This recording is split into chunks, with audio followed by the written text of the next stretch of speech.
এগৰাকী ব্যক্তিৰ ফুলনি বাৰীৰ পৰা ফুল ছিঙি আনিছিল এটি কণমানি শিশুৱে।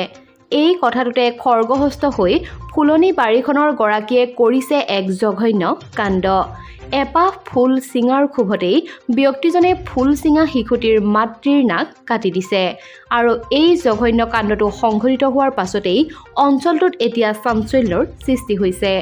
ৰাজ্যখনৰ বেলাগাঁৱৰী অঞ্চলত মঙলবাৰে হোৱা এই ঘটনাই এতিয়া সৃষ্টি কৰিছে চাঞ্চল্যৰ। অভিযুক্ত ব্যক্তিজনক কল্যাণী মৰে বুলি চিনাক্ত কৰা হৈছে। ঘটনা সন্দৰ্ভত আৰক্ষীয়ে প্ৰকাশ কৰা অনুসৰি কল্যাণী মৰেৰ বাৰীৰ পৰা ফুল ছিঙি নিছিল সুগন্ধা মৰে নামৰ এগৰাকী শ্ৰমিকৰ সন্তানে। ইয়াতে ক্ষোভিত হৈ পৰে কল্যাণী মৰে আৰু সুগন্ধা মৰেৰ সৈতে কাজিয়াত লিপ্ত হয়। কাজিয়াৰ মাজতে তেওঁ সুগন্ধাক আক্ৰমণ কৰি নাকটো কাটি পেলায়। উক্ত আক্ৰমণত সুগন্ধাৰ আঘাতস্থলীৰ পৰা প্ৰচুৰ পৰিমাণে ৰক্তক্ষৰণ হয়। লগে লগে সুগন্ধাক চিকিৎসালয়ত ভৰ্তি কৰোৱা হয়। সম্প্ৰতি চিকিৎসাধীন সুগন্ধাৰ অৱস্থা সংকটজনক বুলি জানিবলৈ দিছে আৰক্ষীয়ে। ইফালে ঘটনা সংঘটিত কৰিয়েই পলায়ন কৰে অভিযুক্ত কল্যাণী মৰে। পলাতক অভিযুক্তৰ সন্ধানত আৰক্ষীয়ে ইতিমধ্যে অভিযান আৰম্ভ কৰিছে। আজিৰ খবৰ ইমানেই আছিল।